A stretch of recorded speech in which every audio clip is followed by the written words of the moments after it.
Welcome back, dear students.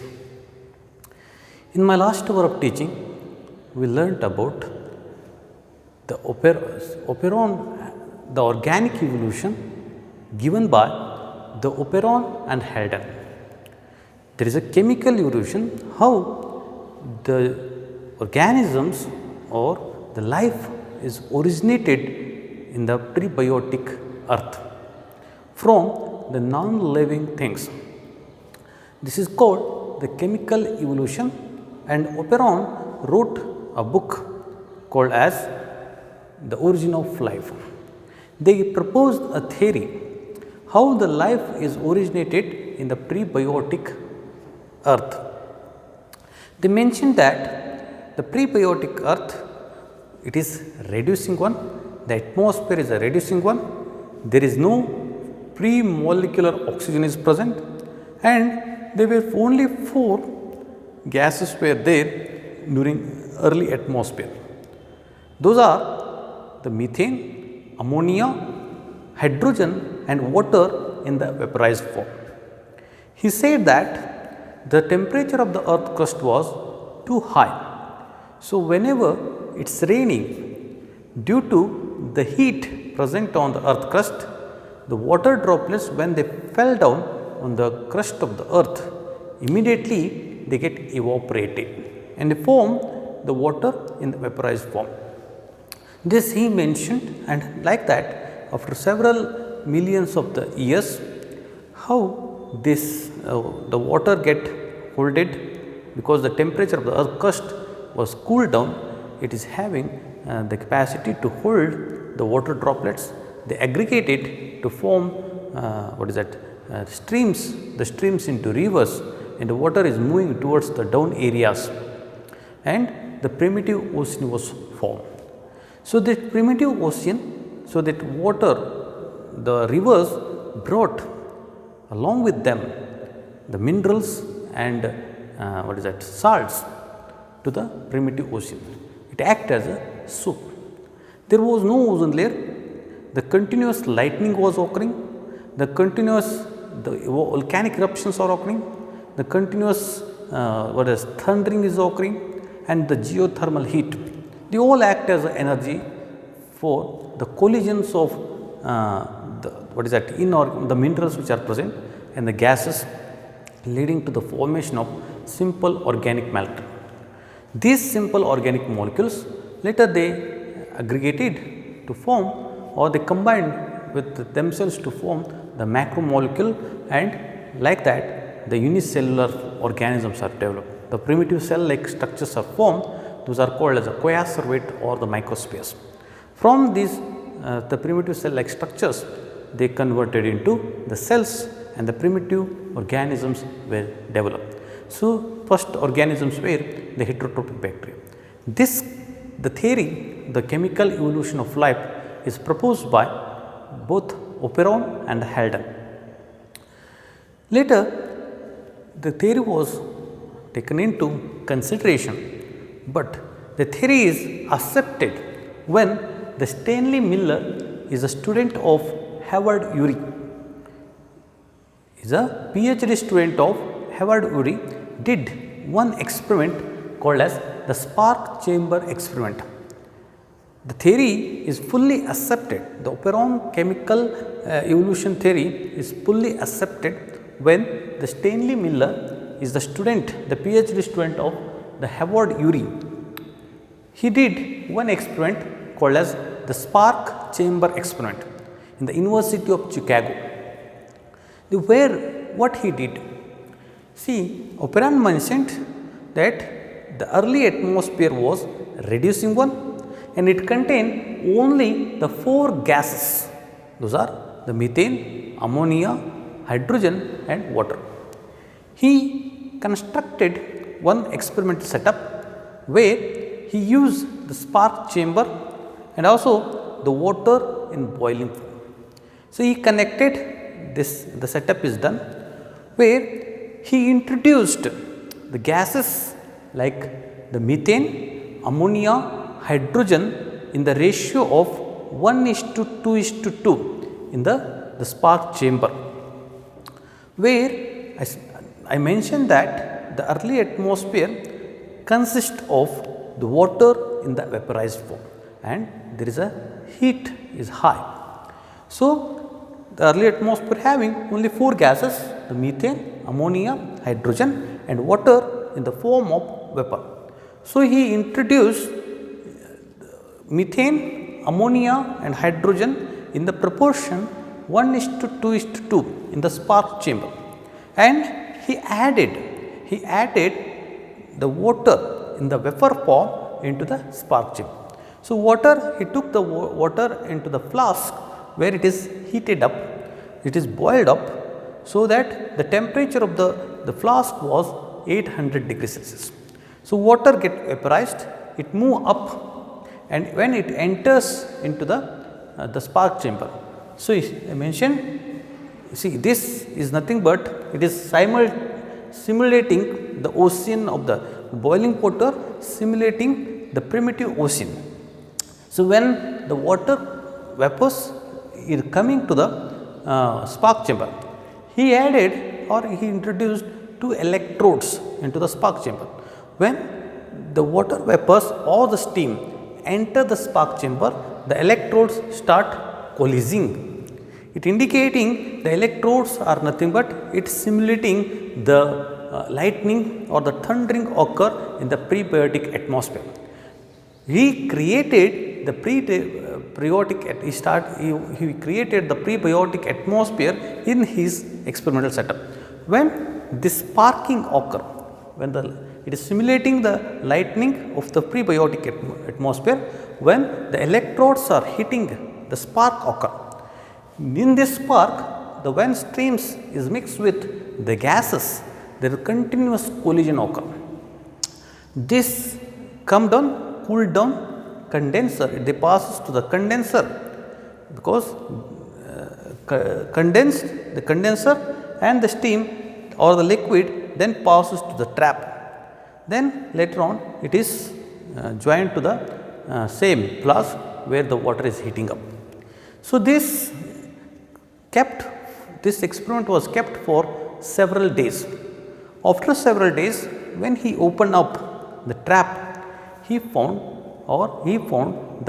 observed the formation of the amino acids and several pigments and small sugars or the monosaccharides. The glucose is formed over there. So, this experiment, the successful of this experiment directly accepted the operon concept of the chemical evolution.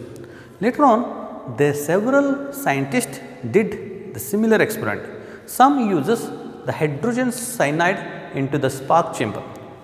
After that, they found the formation of nucleic acids. So, the operon theory, by this experiment, the operon theory is totally accepted and believed that the chemical evolution or the chemical evolution occur or organic evolution is occurred in the earth. And later on, the analysis of some metalloid content also revealed that the formation of the similar compound that indicate the process existence or elsewhere occurring in the space. Thus, the concept is fully accepted. What Miller did? Miller introduced the gases like the methane, ammonia, hydrogen in the proportion 1:2:2 in the spark chamber, and he added or he took the water in the round bottom flask and it is boiled out, because in prebiotic atmosphere water was what is there in the vaporized form. So, the water vapors comes up and when they reaches the spark chamber, the electrodes present in the spark chambers start coalescing. So, water mixes with all the gases and it come down. It is cooled down because the condenser was there in the experimental setup. It cooled down and it is come to the trap. Again it come back to the boiling water flask. So, after this experiment is kept for the several days. After several days, when the trap was opened up, he observed, the Stanley Menzel observed the formation of amino acids, simple sugars, the fats and the pigments. So, similar experiment did by several scientists when they introduced the several inorganic molecule like hydrogen cyanide, they observed the formation of nucleic acid molecule. And analysis of metalloids also revealed the formation of similar compounds. So, it indicate that the similar type of process occurring elsewhere in the space. This the concept of or the what is that the theory of the organic evolution theory was the Oparin and the Halden is fully accepted, and they said this is the process of evolution. ನಿನ್ನೆ ದಿವಸ ನಾವು operon ಮತ್ತು ಹೆಲ್ಡನ್ ಹೇಳಿದಂತಹ ಸಾವಯವ ವಿಕಸನ ಸಿದ್ಧಾಂತವನ್ನು ನಾವು ಕಲ್ತೀವಿ. ಸಾವಯವ ವಿಕಸನ ಸಿದ್ಧಾಂತದಲ್ಲಿ ಒಪೆರಾನ್ ಏನು ಹೇಳ್ತಾನಂದರೆ, ಹಳೆಯ ಕಾಲದಲ್ಲಿ ಅಥವಾ ಭೂಮಿ ಯಾವಾಗ ಸೃಷ್ಟಿ ಆಯ್ತಲ್ಲ, ಆ ಸೃಷ್ಟಿಯಾದಂತಹ ಆದ ನಂತರ ಏನು ಮೊದಲ ವಾತಾವರಣ ಇತ್ತು, ಆ ಮೊದಲ ವಾತಾವರಣದಲ್ಲಿ ಅದು 4 ಅನಿಲಗಳನ್ನು ಹೊಂದಿತ್ತು. ಆ 4 ಅನಿಲಗಳು ಯಾವಪ್ಪ ಅಂದರೆ ಅಮೋನಿಯಾ, ಮಿಥೇನ್, ಜಲಜನಕ, ಹೈಡ್ರೋಜನ್ ಜಲಜನಕ ಮತ್ತು ನೀರು ನೀರಾವಿಯ ರೂಪದಲ್ಲಿ ಇತ್ತು. ಯಾಕಂತಂದರೆ ಭೂಮಿಯ ಉಷ್ಣಾಂಶ ಅತ್ಯಂತ ಹೆಚ್ಚಿನಗಿದೆ, ಭೂಮಿಯ ತೊಗಟೆ ಉಷ್ಣಾಂಶ ಅತ್ಯಂತ ಹೆಚ್ಚಿನ ಪ್ರಮಾಣದಲ್ಲಿರುವುದರಿಂದ ನೀರು ಅಲ್ಲಿ ಇರಲಿಕ್ಕೆ ಸಾಧ್ಯ ಆಗ್ತಿದ್ದಿಲ್ಲ. ಯಾವಾಗ ಆ ಘನೀಕರಣಗೊಂಡಂಥ ನೀರು ಭೂಮಿಯ ಮೇಲೆ ಬಿದ್ದಾಗ ಅದು ತ್ವರಿತವಾಗಿ ಏನಾಗ್ತಿತ್ತು ಅಂದರೆ ನೀರಾವಿಯ ರೂಪದಲ್ಲಿ ಬದಲಾವಣೆ ಆಗ್ತಿತ್ತು. ಹೀಗೆ ಏನಾಗ್ತಿತ್ತು ಅಂದರೆ ಟೊರೆನ್ಸಿಯಲ್ ರೇನ್ ಅಂತ ಕರಿತೀವಿ, ಭಯಾನಕ ಮಳೆ ಬೀಳ್ತಾ ಹೋಗ್ತಿತ್ತು. ಯಾವಾಗ ಭೂಮಿ ಈ ನೀರಿನ ಬಿಂದುಗಳನ್ನು ಹಿಡಿದಿಟ್ಟುಕೊಳ್ಳುವಷ್ಟು ತಂಪಾಯ್ತಲ್ಲ, ಈ ನೀರಿನ ಬಿಂದುಗಳು ಒಂದೊಂದು ಕೂಡಿಕೊಂಡು ಏನಾಯಿತು, ಝರಿಗಳಾದವು. ಆ ಝರಿಗಳಿದ್ದು ಹಳ್ಳಕೊಳ್ಳದಿದ್ದು ನದಿಗಳಾದವು.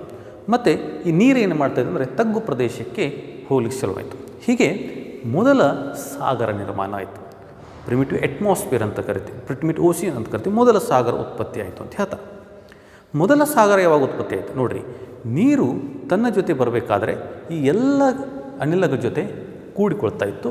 ಅದರ ಜೊತೆಗೆ ಬರಬೇಕಾದರೆ ಅದು ಖನಿಜ ಮತ್ತು ಲವಣಾಂಶಗಳನ್ನು ತೆಗೆದುಕೊಂಡು ಬರ್ತಾಯಿತ್ತು.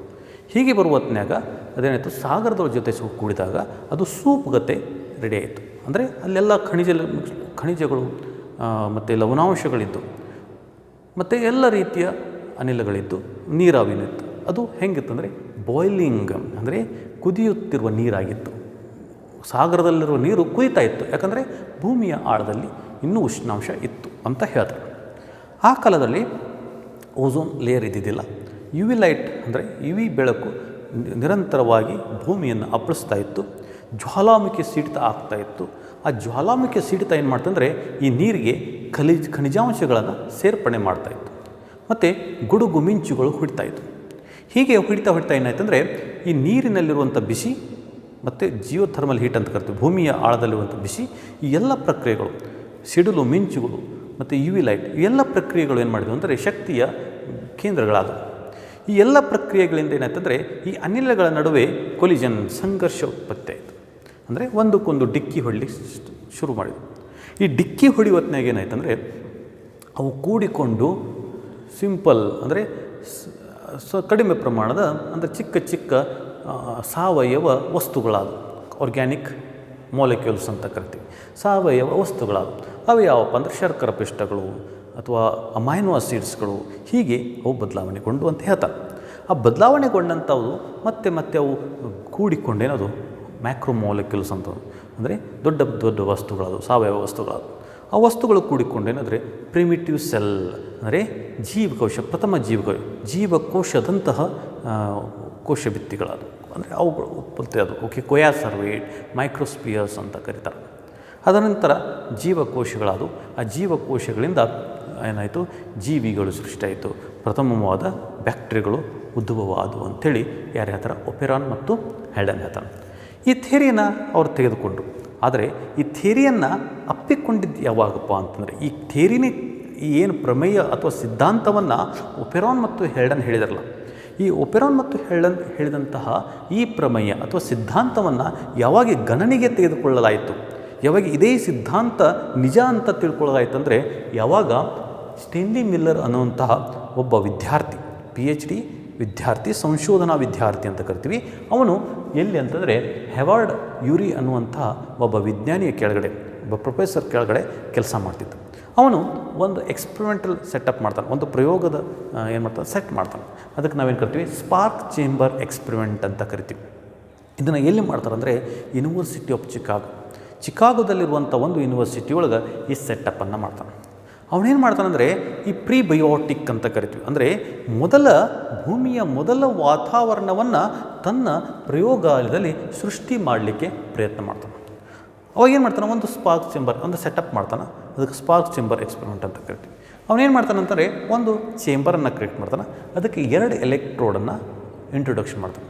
ನೋಡಿರಿ, ಈ ಎಲೆಕ್ಟ್ರೋಡ್ಗಳು ಪಡೆದಾಗ ಏನಾಗ್ತದೆ ಅಂದರೆ ಕಿಡಿ ಹೇಳ್ತದೆ. ಸ್ಪಾರ್ಕ್ ಅಂದರೆ ಕಿಡಿ ಹೇಳ್ತದೆ. ಸೊ ಈ ಕಿಡಿ ಏನು ನಮಗೆ ಇಂಡಿಕೇಟ್ ಮಾಡ್ತದೆ ಅಂತಾರೆ, ನಾವು ಹೇಳಿದ್ವಿ ಮೊದಲ ವಾತಾವರಣದಲ್ಲಿ ಈ ಲೈಟ್ನಿಂಗ್ ಆಗ್ತದೆ ಅಂದರೆ ಸಿಡಿಲುಗಳು ಬೆಳೀತಿದ್ದು ಅಂತ ಹೇಳ್ತೀವಲ್ಲ, ಅದು ತೋರಿಸ್ಕೊಡ್ತದೆ. ಸಿಡಿಲುಗಳು ಬೆಳೀತಿದ್ದು, UV ಲೈಟ್ ಹಾಗೆ ಡೈರೆಕ್ಟ್ ಬರ್ತಿತ್ತು, ಯಾಕಂದರೆ ಓಝೋನ್ ಲೇಯರ್ ಇದ್ದಿದ್ದಿಲ್ಲ, ಜ್ವಾಲಾಮುಖಿ ಸಿಡ್ತಿತ್ತು. ಅದನ್ನು ಈ ಸ್ಪಾರ್ಕಿಂಗ್ ಅಥವಾ ಕಿಡಿ ಹೇಳುವಂಥದ್ದು ಏನು ಮಾಡ್ತದೆ ತೋರಿಸಿಕೊಡ್ತದೆ ಅಂತ ಹೇಳ್ತಾನೆ. ಅವಾಗ ಏನು ಮಾಡ್ತಾನೆ ಅವನು ಅಂತಂದರೆ 3 ಅನಿಲಗಳು ನಾವು ಹೇಳಿದ್ವಿ ಮೊದಲ ವಾತಾವರಣದಲ್ಲಿ, ಭೂಮಿಯ ಮೊದಲ ವಾತಾವರಣದಲ್ಲಿ 4 ಅನಿಲಗಳಿದ್ದು. ಯಾವಪ್ಪ ಅಂದರೆ ಮಿಥೇನ್, ಅಮೋನಿಯಾ ಮತ್ತು ಹೈಡ್ರೋಜನ್ ಜಲಜನಕ. ಅದ್ರ ಜೊತೆ ನೀರಾವಿಯ ರೂಪದಲ್ಲಿತ್ತು ಅಂತ ನಾವು ಹೇಳಿದ್ವಿ. ಸೊ ನೋಡಿರಿ, ಅವನು ಈ ಚೇಂಬರ್ದೊಳಗೆ, ಈ ಸ್ಪಾರ್ಕ್ ಚೇಂಬರ್ದೊಳಗೆ ಏನು ಹಾಕ್ತಾನಂತಂದರೆ ಮಿಥೇನ್, ಅಮೋನಿಯಾ ಮತ್ತು ಹೈಡ್ರೋಜನ್ ಯಾವ ಪ್ರಪೋರ್ಷನದಲ್ಲಿ ಹಾಕ್ತಾನೆ, ಯಾವ ರೇಷಿಯೋದಲ್ಲಿ ಹಾಕ್ತಾನೆ ಅಂದರೆ 1 ಪ್ರಮಾಣದಿಂದ 1 ಪ್ರಮಾಣ ಮಿಥೇನನ್ನು, 2 ಪ್ರಮಾಣದಲ್ಲಿ ಅಮೋನಿಯಾವನ್ನು, 2 ಪ್ರಮಾಣದಲ್ಲಿ ಜಲಜನಕವನ್ನು ಈ ಸ್ಪಾರ್ಕ್ ಚೇಂಬರ್ದಲ್ಲಿ ಹಾಕ್ತಾನೆ. ಹಾಕಿದ ನಂತರ ನಾವು ಹೇಳಿದ್ವಿ ಅಂತಾರೆ ಮೊದಲು boiling, the primitive ocean was the boiling ಇತ್ತು ಅಂತ ಹೇಳಿದ್ವಿ. ಅದಕ್ಕೇನು ಮಾಡ್ತಾನೆ ಅಂದರೆ ಒಂದು ರೌಂಡ್ ಬಾಟಮ್ ಪ್ಲಾಸ್ಟೋತನ, ಆ ಪ್ಲಾಸ್ಟೋಲ ನೀರು ಹಾಕ್ತಾನೆ. ನೀರು ಹಾಕಿ ಅದನ್ನು ಕುದಿಸ್ತಾನೆ. ಆ ಕುದಿಸಿದಂಥ ನೀರು ಏನು ನಮಗೆ ತಿಳಿಸ್ತದೆ ಅಂದರೆ ಪ್ರಿಮಿಟಿವ್ ಅಂದರೆ ಮೊದಲ ಸಾಗರದಲ್ಲಿರುವಂಥ ಕುದಿಯುತ್ತಿರುವ ನೀರನ್ನು ಅದು ತೋರಿಸ್ಕೊಡ್ತದೆ. ಇದರ ಟೆಂಪ್ರೇಚರ್ ಎಷ್ಟಿರ್ತದೆ ಅಂದರೆ 800 ಡಿಗ್ರಿ ಸೆಲ್ಸಿಯಸ್ ಇರ್ತದೆ. ಸೊ ಈ ಕುದಿಯುತ್ತಿರೋ ನೀರಿನಿಂದ ಏನಾಗ್ತಂದರೆ ನೀರಾವಿಯ ರೂಪದಲ್ಲಿ ಬದಲಾವಣೆ. ಈ ನೀರಾವಿ ಏನು ಮಾಡ್ತದೆ ಅಂದರೆ ಈ ಸ್ಪಾರ್ಕ್ ಚೇಂಬರ್ ಅಂದರೆ ಈ ಏನು ಕನೆಕ್ಟ್ ಇರ್ತಲ್ಲ ಎಕ್ಸ್ಪರಿಮೆಂಟ್ ಸೆಟಪ್, ಅದರ ಮುಖಾಂತರ ಹೋಗಿ ಸ್ಪಾರ್ಕ್ ಚೇಂಬರ್ಗೆ ಬರ್ತದೆ. ಸ್ಪಾರ್ಕ್ ಚೇಂಬರ್ಗೆ ಯಾವಾಗ ನೀರಾವಿ ಬಂದು ಅಪ್ಪಳಿಸ್ತದಲ್ಲ, ಆವಾಗ ಎಲೆಕ್ಟ್ರೋಡ್ಸ್ಗಳು ಏನು ಮಾಡ್ತದೆ ಅಂದರೆ ಒಂದಕ್ಕೊಂದು ಬಡಿಲಿಕ್ಕೆ ಚಾಲು ಮಾಡ್ತದೆ. ಬಡ್ದಾಗ ಏನಾಗ್ತದೆ, ಕಿಡಿ ಹೇಳ್ತದೆ. ಈ ಕಿಡಿ ಎದ್ದಾಗ ಏನಾಗ್ತಂದರೆ ಈ ಎಲ್ಲ ಅನಿಲಗಳು ಮತ್ತು ನೀರಾವಿ ಒಂದಕ್ಕೊಂದು ಡಿಕ್ಕಿ ಹೊಡ್ಲಿಕ್ಕೆ ಚಾಲು ಮಾಡ್ತದೆ. ಡಿಕ್ಕಿ ಹೊಡೆದು ಅವು ತೆಳಗೆ ಬಂದಾಗ ಅವೇನಾಗ್ತಂದರೆ ಅದು ಕೂಲ್ ಆಗ್ತದೆ, ಅಂದರೆ ತಂಪಾಗ್ತದೆ. ಯಾಕಂದರೆ ಒಂದು ಕಂಡೆನ್ಸರನ್ನು ಅದರೊಳಗೆ ಜೋಡಣೆ ಮಾಡಲಾಗಿತ್ತು. ಸೊ ಈ ಕಂಡೆನ್ಸರ್ ಮುಖಾಂತರ ಅದು ಪಾಸ್ ಆದಾಗ, ಅದರ ಮುಖೇನ ಬಂದಾಗ ಅದು ತಂಪಾಗಿ ಮುಂದೆ ಪೈಪ್ ಕನೆಕ್ಟ್ ಮಾಡಿದ ಒಂದು ಟ್ರ್ಯಾಪ್ ಇಟ್ಟಿದ್ದ. ಅಂದರೆ ಯಾವುದೇ ವಸ್ತುಗಳದ್ರೊಳಗಿದ್ದಂದರೆ ಅಲ್ಲೇ ಉಳಿಬೇಕು, ಬರೀ ನೀರು ಮಾತ್ರ ಮುಂದೆ ಹೋಗ್ಬೇಕಂಥೇಳಿ ಒಂದು ಟ್ರ್ಯಾಪನ್ನು ಅದರೊಳಗೆ ಇಟ್ಟಿದ್ದ. ಅದು ಬಲೆ ಅಂತ ಕರಿತೀವಿ, ಟ್ರ್ಯಾಪ್ ಅಂದರೆ ಕನ್ನಡದ ಬಲೆ. ಸೊ ಈ ನೀರು ಹೀಗೆ ಮುಂದೆ ಹೋಗಿ ಏನಾಗ್ತದೆ ಅಂದರೆ ಮತ್ತೆ ಏನು ನೀರನ್ನು ಕುದಿಯುತ್ತಿರುವ ನೀರಿನ ಪ್ಲಾಸ್ಟೊಳಗೆ ಅದು ಸೇರ್ಕೊಂಡ್ಬಿಡುತ್ತೆ. ಹೀಗೆ ಈ ಎಕ್ಸ್ಪರಿಮೆಂಟ್ ಸೆಟಪ್ಪನ್ನು ಬಹಳಷ್ಟು ದಿನಗಳವರೆಗೆ ತನ್ನ ಪ್ರಯೋಗಾಲಯದಲ್ಲಿ ಸಿದ್ಧಪಡಿಸಿ ಇಟ್ಟಿರ್ತಾನೆ. ಹೀಗೆ ಅದು ಕಂಟಿನ್ಯೂಸ್ ಆಗ್ತಾ ಹೋಗ್ತದೆ. ಬಹಳಷ್ಟು ದಿನಗಳ ನಂತರ ಈ ಏನು ಟ್ರ್ಯಾಪ್ ಇರ್ತದಲ್ಲ ಇದನ್ನ ಕಟ್ ಮಾಡಿ ಅಂದರೆ ಇದನ್ನು ತೆಗೆದು ನೋಡಿದಾಗ ಅಲ್ಲಿ ಗ್ಲೂಕೋಸ್ಗಳಿರ್ತಾವೆ. ಆಮೇಲೆ ಅದು ಫಾರ್ಮೇಷನ್ ಏನು ನೋಡ್ತಾನಂದರೆ ಅಲ್ಲಿ ಏನು ಉತ್ಪತ್ತಿ ಆಗಿದ್ದನ್ನು ನೋಡ್ತಾನಂದರೆ ಅಲ್ಲಿ ಅಮೈನೋ ಆಸಿಡ್ಗಳು ಉತ್ಪತ್ತಿ ಆಗಿದ್ದನ್ನು ನೋಡ್ತಾನೆ. ಅಲ್ಲಿ ಏನಂತಾರೆ ಶರ್ಕರ ಪಿಷ್ಟಗಳು, ಸಣ್ಣ ಚಿಕ್ಕ ಶರ್ಕರ ಪಿಷ್ಟಗಳು ಅಥವಾ ಕಬ್ಬಿನಾಂಶಗಳು ಅಥವಾ ಪಿಗ್ಮೆಂಟ್ಸ್ಗಳು ಎಲ್ಲವನ್ನು ನೋಡಿದಾಗ ಏನಂತಂದರೆ ಇದು ಎಕ್ಸ್ಪರಿಮೆಂಟ್ ಸಕ್ಸಸ್ ಆಗ್ತದೆ. ಅವಾಗ ಹೇಳ್ತಾರೆ ಈ ಒಪೆರಾನ್ ಮತ್ತು ಹೆಲ್ಡನ್ ಯಾವ ಸಿದ್ಧಾಂತವನ್ನು ನಮಗೆ ಕೊಟ್ಟಿದ್ದಾರಲ್ಲ, ಸಾವಯವ ವಿಕಸನದ ಸಿದ್ಧಾಂತ, ಅದು ಹೀಗೆ ಆಗಿದೆ, ನಿರ್ಜೀವ ವಸ್ತುಗಳಿಂದ ಸಜೀವಗಳ ಉದ್ಭವ ಆಗ್ಯಾವ ಅಂಥೇಳಿ ಅವಾಗ ಅದನ್ನ ಒಪ್ಪಿಕೊಳ್ತಾರೆ. ಸೊ ಹೀಗೆ ಭಾಳಷ್ಟು ವಿಜ್ಞಾನಿಗಳು ಇದೇ ಪ್ರಯೋಗವನ್ನು ಬೇರೆ ಬೇರೆ ಪ್ರಕಾರದಲ್ಲಿ ಬೇರೆ ಬೇರೆ ವಸ್ತುಗಳನ್ನು ಹಾಕಿ ಚೆಕ್ ಮಾಡ್ತಾರೆ. ಕೆಲವು ಸೈಂಟಿಸ್ಟ್ ಏನು ಮಾಡ್ತಾರೆ, ಹೈಡ್ರೋಜನ್ ಸೈನೈಡನ್ನು ಸ್ಪಾರ್ಕ್ ಸಿಂಬಲ್ದಲ್ಲಿ ಹಾಕಿ ನೋಡ್ತಾರೆ. ಆವಾಗ ಇಲ್ಲಿ ನ್ಯೂಕ್ಲಿಕ್ ಆಸಿಡ್ಗಳು ಉತ್ಪತ್ತಿ ಆದದನ್ನು ಅವ್ರು ನೋಡ್ತಾರೆ. ನೋಡಿದಾಗ ಅದರೊಂದಿಗೆ ಮೆಟರಾಯ್ಡ್ಸ್ಗಳನ್ನು ನಾವು ಅನಲೈಸಿಸ್ ಮಾಡಿದಾಗ ಇದೇ ತೆರನಾದ ವಸ್ತುಗಳು ಅಲ್ಲಿ ಇದ್ದಿದ್ದು ನಮಗೆ ಗೊತ್ತಾಯಿತು. ಹಾಗೆ ಗೊತ್ತಾಗೋದ್ರಿಂದ ಏನಂತಂದರೆ ಇವೆಲ್ಲ ಪ್ರಕ್ರಿಯೆಗಳು ಇವೆಲ್ಲ ಏನು ಅನಲೈಸಿಸ್ ಮಾಡಿ ಏನು ಹೇಳ್ಕೊಡ್ತದಂದರೆ ಇಂತಹ ಏನದು ಒಪೆರಾನ್ ಮತ್ತು ಹೆಲ್ಡನ್ ಹೇಳಿದಂಥ ಸಿದ್ಧಾಂತ, ನಿರ್ಜೀವ ವಸ್ತುಗಳಿಂದನೇ ಸಜೀವಗಳು ಉದ್ಭವ ಆಗ್ಯವ ಅಂತ ಹೇಳಿರುವಂಥ ಸಿದ್ಧಾಂತ, ಕೆಮಿಕಲ್ ಇವಲ್ಯೂಷನ್ ಅಂತ ಕರಿತೀವಿ, ರಾಸಾಯನಿಕ ವಿಕಸನ ಅಥವಾ ಸಾವಯವ ವಿಕಸನ ಆಗ್ಯದ. ಹೀಗೆ ಇದೇ ಪ್ರಕ್ರಿಯೆ ಎಲ್ಲ ನಿಸರ್ಗದಲ್ಲಿ ಎಲ್ಲ ಕಡೆಯೂ ಆಗ್ತದೆ, ವಿಶ್ವದಲ್ಲಿ ಎಲ್ಲ ಕಡೆಯೂ ಆಗ್ತದೆ, ಹೀಗೆ ಆಗ್ಯದ ಅಂಥೇಳಿ ಕಂಡುಕೊಳ್ಳಲಾಯಿತು. ಈ ಎಕ್ಸ್ಪರಿಮೆಂಟು ನಮಗೆ ಬಹಳಷ್ಟು ಪ್ರಶ್ನೆಗಳಿಗೆ ಉತ್ತರವನ್ನು ಅದು ಕೊಟ್ಟಿತು. ಹೀಗೆ ಇದು ಮಿಲ್ಲರ್ ಎಕ್ಸ್ಪರಿಮೆಂಟು ಬಹಳ ಸರ್ತಿ ನಿಮಗೆ ಎಕ್ಸಾಮ್ದಲ್ಲಿ 5 ಮಾರ್ಕ್ಸ್ಗೆ ಅಥವಾ 3 ಮಾರ್ಕ್ಸಿಗೆ, ಬರೀ ಡಯಾಗ್ರಾಮ್ ಕೇಳಿದ್ರೆ 3 ಮಾರ್ಕ್ಸ್ ಕೇಳ್ತಾರೆ, ಎಕ್ಸ್ಪ್ಲನೇಷನ್ ಕೇಳಿದ್ರೆ 5 ಮಾರ್ಕ್ಸಿಗೆ ಕೇಳ್ತಾರೆ.